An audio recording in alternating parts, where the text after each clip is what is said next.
চারিদিকে শুনি আজ বিজয়ের গান, রক্ষা হবে রে আজ কালিমার মান। চারিদিকে শুনি আজ বিজয়ের গান, রক্ষা হবে রে আজ কালিমার মান। বিজয় বিজয় ইসলামের, বিজয় বিজয় মুসলমানের, বিজয় বিজয় ইমানের, বিজয় বিজয় কোরআনের। এভাবেই শোনা যাবে একদিন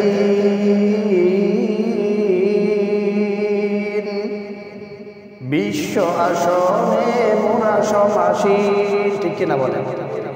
এভাবেই শোনা যাবে একদিন বাংলাদেশের আসনে ইসলাম সমাসীন, ঠিক কিনা বলেন? বিজয় বিজয় ইসলামের, বিজয় বিজয় মুসলমানের। চারিদিকে শুনি আজ বিজয়ের গান, রক্ষা হবে রে আজ কালিমার মান। চারিদিকে শুনি আজ বিজয়ের গান, রক্ষা হবে রে আজ কালিমার মান। কালেমার পতাকা উড়ছে দেখো, রাজকীয় পাগড়ি মাথায় রেখো। কালেমার পতাকা উড়ছে দেখো, রাজকীয় পাগড়ি মাথায় রেখো। আল্লাহু আকবার তুলো তাকবীর, আল্লাহু আকবার তুলো তাকবীর। রাসূলের উম্মত উঁচু করো শির, আল্লাহু আকবার বলে। বিজয় বিজয় বিজয় ইসলামের, বিজয় বিজয় মুসলমানের। চারিদিকে শুনি আজ বিজয়ের গান, রক্ষা হবে রে আজ কালিমার মান। চারিদিকে শুনি আজ বিজয়ের গান, রক্ষা হবে রে আজ ইসলামের মান, ঠিক কিনা বলেন? বিজয় আস্তে আস্তে করে মুসলমানদের বিজয় হচ্ছে ইনশাআল্লাহ। পুরা ভূখণ্ড একদিন ইসলামের মুসলমানদের হবে ইনশাআল্লাহ। আল্লাহ পাক রব্বুল আলামিনের দরবারে লাখো কোটি কৃতজ্ঞতা জ্ঞাপন করছি যে আল্লাহ সুবহানাহু ওয়া তাআলা আমাকে আপনাকে পবিত্র জুমার দিনে দুনিয়ার সমস্ত কাজ থেকে ফারেক হয়ে মুক্ত হয়ে সর্বাগ্রে জামিয়া মসজিদের মধ্যে আসার তৌফিক দান করেছেন। এজন্য সেই মালিকের দরবারে কালিমাতুশ শুকর আদায় করে কৃতজ্ঞতা জানাচ্ছি আলহামদুলিল্লাহ। আল্লাহ পাক রব্বুল আলামিন আমাদেরকে মসজিদে নিয়ে এসেছেন সর্বাগ্রে, এজন্য আপনারা খুশি না বেজার? বেশি খুশি না কম খুশি? খুশি হয়ে সে মালিকের দরবারে আবারও কালিমাতুশ শুকর আদায় করছি আলহামদুলিল্লাহ। আল্লাহ পাক কোরআনে কারীমের মধ্যে বলেছেন, লা ইন শাকারতুম লাযীদান্নাকুম ওয়া লা ইন কাফারতুম ইন্না আযাবি লাশাদীদ। আয়াতটা সবসময় আমরা শুনে থাকি, সবসময় এই আয়াতটা আমরা শুনে থাকি। বাংলা কৃতজ্ঞতা তুমি যখন আদায় করবা, নিয়ামত যেটা দিছি সেটা আরও বাড়ায় দিবে। আর যদি কৃতজ্ঞতা না আদায় করো, নিয়ামত আমি দিলাম, কৃতজ্ঞতা আদায় করো নাই, আল্লাহ পাক একটা ধমকি দিলেন, ইন্না আযাবি লাশাদীদ, আমার আযাব অনেক কঠিন। নিয়ামত পরে তুমি পাবা কি না সেটার কোনো গ্যারান্টি নেই। এজন্য দিয়েছেন আল্লাহ নিয়ামত আমাদেরকে, সর্বাগ্রে মসজিদে আসার তৌফিক দান করেছেন। এজন্য আবারও শুকরিয়া আদায় করছি আলহামদুলিল্লাহ। সম্মানিত উপস্থিতি, আমরা মুসলিম হিসাবে আমরা অত্যন্ত আনন্দিত। 2019 সনে আমরা দেখেছি পুরা পৃথিবীর মধ্যে আফগানিস্তানে বিজয় করে সেখানে ইসলামী ইমারত কায়েম হয়েছে। আবার 2024 এসে আমরা দেখলাম সিরিয়া দামেস্ক ইসলামের পতাকা পথ করে উঠতেছে। আল্লাহু আকবার। এতদিন পর্যন্ত সেখানে মুসলমান শাসক ছিল ঠিক, কিন্তু সে মুসলমান থাকার পরেও পশ্চিমাদের পুতুল ছিল। পুতুলকে যেভাবে ইচ্ছা আপনি সেভাবেই সেটাকে সরাতে পারবেন। এতদিন যে শাসক ছিল তাকে পশ্চিমারা যেভাবে ইচ্ছা সেভাবেই কাজ করতে পেরেছে।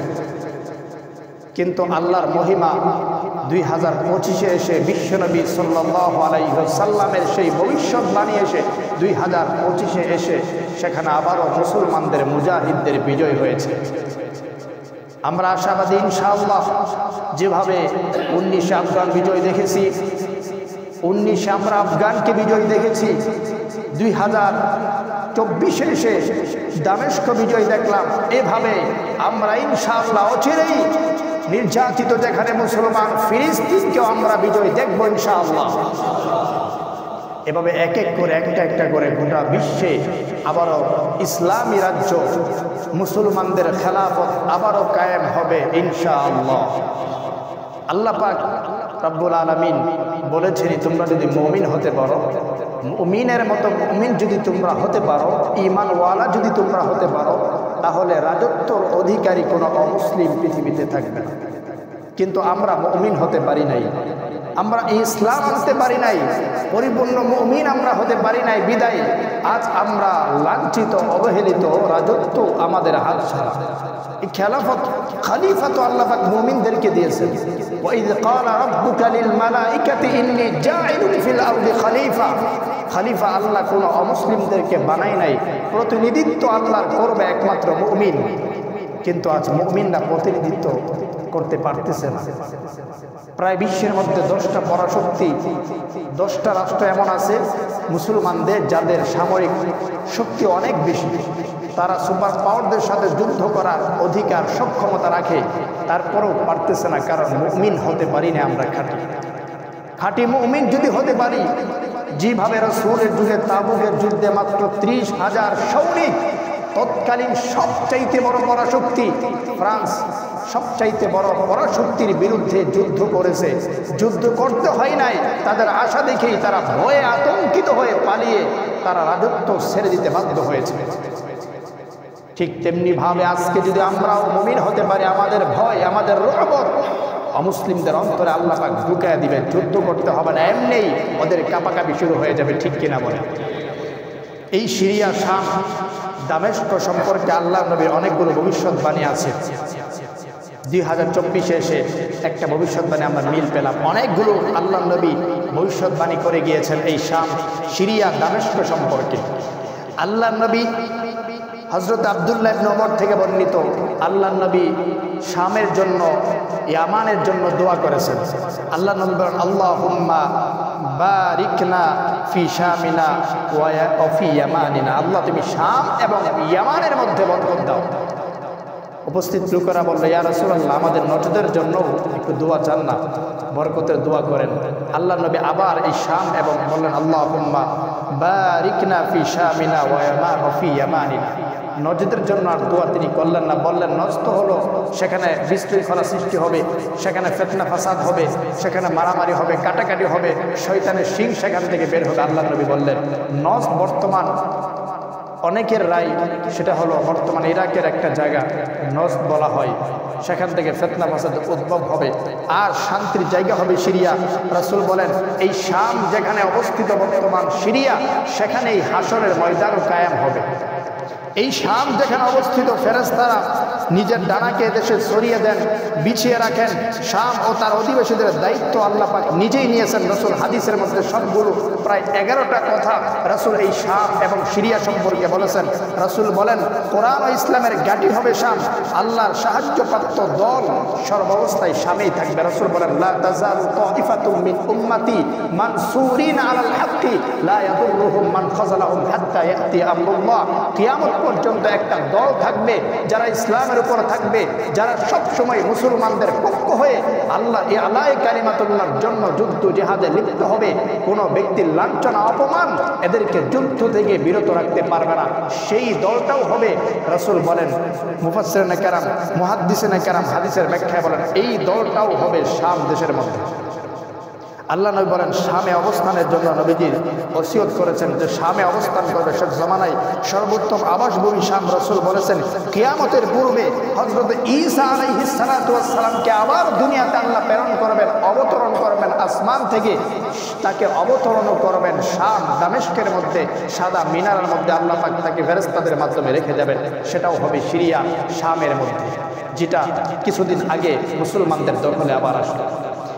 শুধু তাই না, আল্লাহর সেই নবী দুনিয়াতে এসে হযরত ঈসা আলাইহিস সালাতু ওয়াস সালাম দুনিয়াতে এসে দাজ্জালের বিরুদ্ধে মোকাবেলা করবে।